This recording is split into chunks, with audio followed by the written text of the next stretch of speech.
Monday's first video for you is first news story is from Oregon. US World Athletics Championships have come to an end. How did Ethiopian athletes perform and who deserves credit for the performance of Team Ethiopia? Second news story is from Somaliland. Abdi Rahman, head of main opposition party Wadani, held a press conference just an hour ago, and he announced major demonstrations against Musi Bahi Abdi. Thirdly, Somalia, viewers, a country in the grip of drought, in the grip of internal instability, is unable to form a cabinet. Hamza Abdi Bare was elected as the Prime Minister of Somalia around a month ago, around 40 days ago. And today he addressed Somalia's parliament. Why? Because he wants more time to form his cabinet. Fourthly, we have a new story about Oromo Liberation Army. Its spokesperson today spoke about a statement given by a Prosperity Party minister who 2 days ago spoke about the killing of a police commissioner which happened in 2020. And lastly, Eritrea, viewers. Russian foreign minister has arrived in Africa. He's going to visit 4 African countries. He is in Egypt. I think yesterday he arrived there. He'll visit 3 other African countries. Question is, Eritrea backed Russia openly. Eritrea was the only African country which voted for Russia at UN General Assembly sessions, at Human Rights Council sessions. But Sergei Lavrov, Russian foreign minister, is not going to visit Eritrea. What does it indicate? Firstly, a first news story is from Oregon. US World Athletics Championships have come to an end. How did Team Ethiopia perform? And a week-long event. We'll have a look at medals table, then we'll analyze the performance of Ethiopian team. Have a look at this medals table. US topped with 33 medals, 13 gold, 9 silver and 11 bronze.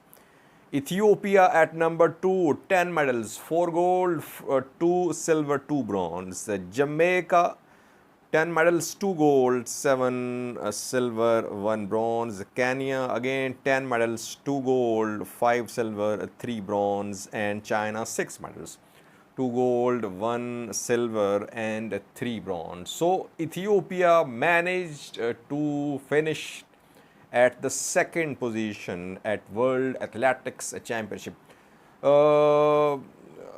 An amazing performance. No one was expecting before the start of this event, this championship, that Ethiopia will be at number 2. So it means that the performance of Ethiopian team is outstanding.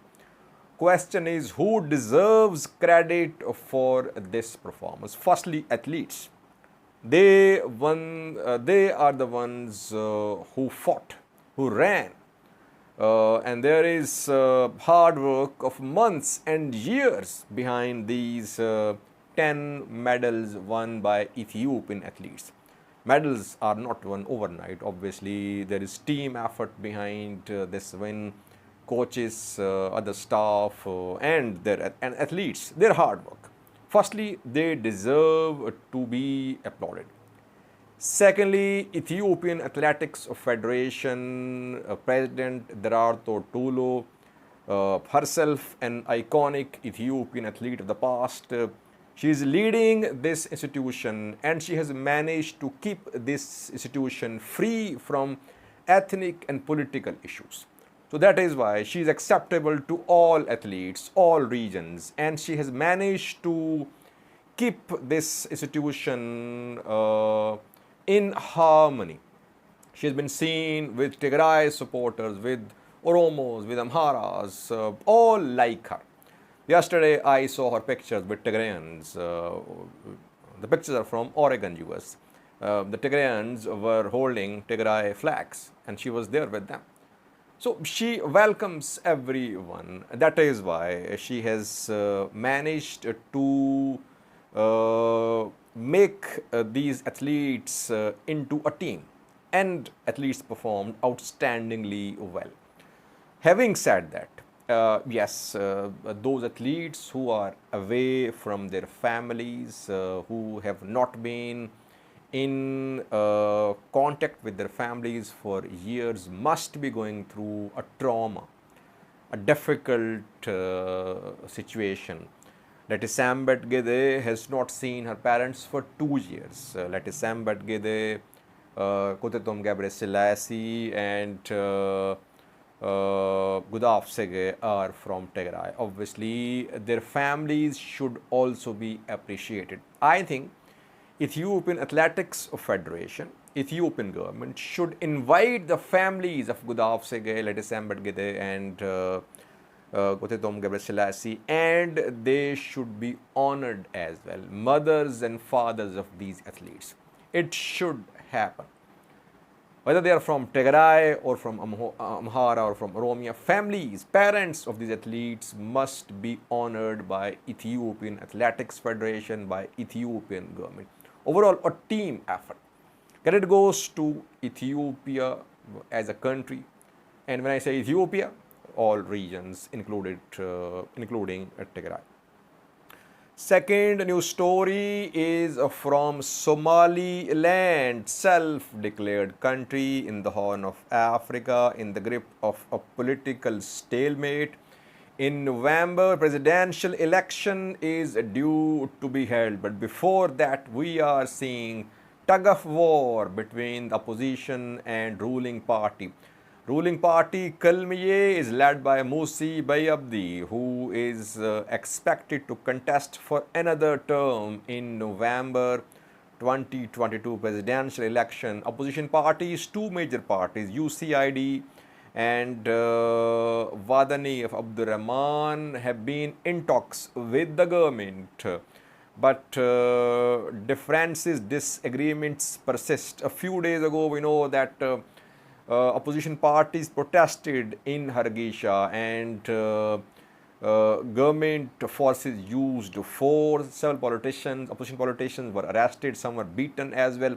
Later, they were released. Talks started, but talks remained unsuccessful. And 2 days ago, Abdurrahman of Wadani announced the failure of talks. And today, just 2 hours ago, I think, Abdurrahman held a press briefing. He has announced that talks have failed and major demonstrations, protests will be held soon. He has not given a time frame for the upcoming demonstration, but he says that Musi Bayabdi is not sincere in holding next presidential election, and if presidential election is not held, this government will be illegitimate. That is why opposition parties will remove this illegitimate government. So, disagreements persist. So far, no solution. Disagreements are about registration of new political parties, constitution of election commission, and some other issues related to the upcoming election in November. Let's see.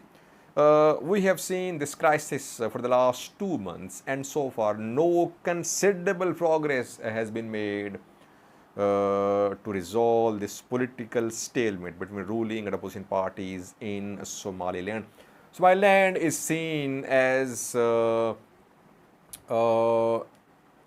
democratic, self-declared country in the Horn of Africa. It has held several elections with smooth transfer of power. But this time, we are seeing political tensions. Thirdly, viewers, Somalia, a country faced with internal crises, drought, A debilitating drought has hit parts of Somalia, and large number of people in Somalia is dependent on food aid being given by foreign donors mostly. And country has been fighting insurgency from an armed group for years. Al-Shabaab, in control of large territories in Somalia, is still operating. In fact, it is starting to enter neighboring countries as well. It has attacked Ethiopia twice in the past few days. While the country is facing so many challenges, the political class, the ruling class, is unable to deliver. In May, presidential election was held in Somalia. Hassan Sheikh was elected as the president of Somalia on the 15th of May. After a month, around 15th of June, Hassan Sheikh appointed Hamza Abdi Bare as the Prime Minister, and Somalia's parliament endorsed Hamza Abdi Bare as the Prime Minister of Somalia. 40 days have passed, around 40 days, and so far, Hamza Abdi Bare has not announced his cabinet. And today he addressed Somalia's parliament. He requested that more time be given to the Prime Minister for formation of cabinet, because according to Somalia's constitution, I think 30 or 40 days are allowed for the formation of cabinet. This duration has expired. That is why he requested more time. And reportedly, Somalia's parliament gave 10 more days to Hamza Abdi Bare to finalize the new cabinet. Hamza Abdi Bare is obviously under the control of Hassan Sheikh, who is the main political figure in Somalia, the president, and he remains abroad mostly. He has been to 7 countries since the 15th of May. And Hassan Sheikh will have to be in Somalia for the formation of new cabinet. Hamza Abdi Bare's cabinet will be picked by Hassan Sheikh. And Hassan Sheikh is busy visiting UAE, Turkey, Eritrea, Kenya, Djibouti, Tanzania and Egypt. How will cabinet be formed? How will internal challenges be countered by Somalia's politicians? Hassan Sheikh, Hamza Abdi must focus on internal issues. Somalia's soil is being used for attacks on Ethiopia, 2 attacks from Al-Shabaab, from Somalia's soil. What will it lead to? Of course, Ethiopia will hit back. Ethiopia will hit Somalia's territories. So regional stability is in danger. I personally think Somalia-Ethiopia relations, friendly relations, are necessary for peace and stability in the Horn of Africa. Fourthly, Oromo Liberation Army, OLA, today responded to some remarks by an Ethiopian minister. Taye Dandia is Ethiopian Minister of Peace. And 2 days ago I did a video on a statement of Taye Dandia. In a statement, Taye Dandia 2 days ago said that in 2020, Burayo Police Commissioner was killed. His name is Solomon Tadase. And another official was injured in that attack.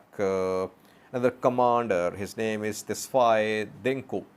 And back then, OLA was accused that OLA was behind this attack, that OLA killed Solomon Tadase, Burayo Police Commissioner. And hundreds of Oromos were arrested. Jal Abdi Ragasa, who is a top OLF leader, Oromo Liberation Front leader, who is in prison, he was arrested after that, and it was said that he was involved in the assassination of Solomon Tadase. Taye Dandia 2 days ago implied that Solomon Tadase was killed by some elements which are part of the government. So in a way, indirectly, he exonerated OLA, that OLA was not involved in that attack. That is why OLA spokesperson today said that all crimes are blamed on OLA. Whatever is happening in Oromia is blamed on OLA, and then Oromos, OLA supporters, politicians, they are arrested. They are charged with those crimes which are being committed by government forces or pro-government elements. Very valid question. Solomon Tadai says, very valid criticism. Solomon Tadai says death must be reinvestigated, like Valaga massacres be reinvestigated, because Hangasa Ibrahim says Oromia regional forces are involved in Valaga massacres in which ethnic Amharas have been killed. I think these killings, Valaga, Solomon Tadas's killing, Hachalo's murder, they've become controversial. And Hangasa Ibrahim, Dandia should also be contacted by investigators, because they have information. They say they have information about who killed Hachalo, who is behind Valaga massacre, who killed Solomon Tadase. So that is why these MPs, these lawmakers should be contacted by investigators, and investigators should be impartial too. Lastly, a new story from Eritrea, viewers. Russian Foreign Minister Sergei Lavrov is starting Africa visit. He has started. He is in Egypt. He is going to visit 4 African countries: Egypt, Ethiopia, Uganda, Democratic Republic of Congo. Question is, why is that he is not visiting Eritrea? Eritrea is the only African country which stood with Russia in recent General Assembly sessions, Human Rights Council sessions, when sanctions were being imposed, were being discussed at General Assembly, Human Rights Council session, and Eritrea, only African country, stood with Russia. So why is Russia not giving priority to its relation with Eritrea? A neighboring country, Ethiopia, is being visited by Russian Foreign Minister, not Russia. Does Russia take its relations with Eritrea for granted? That is why. Or Russia is of this opinion that it has already very friendly ties with Eritrea. It should now strengthen ties with other countries like Ethiopia, Uganda, Egypt, and Congo. Well, Ethiopia-Russia relations have also been friendly for months, for years rather, and since the start of Tigray conflict, Russian government backed Ethiopian government, and it opposed several resolutions at UN Security Council sessions. It opposed sanctions on Ethiopian government. So Russia-Ethiopia relations have also been friendly. Why is Russia ignoring Eritrea? It's a bit difficult to understand for me, because the country which is openly supporting Russia should be preferred by Russia. But instead, Russian Foreign Minister is due to visit 4 other African countries. Thanks for watching.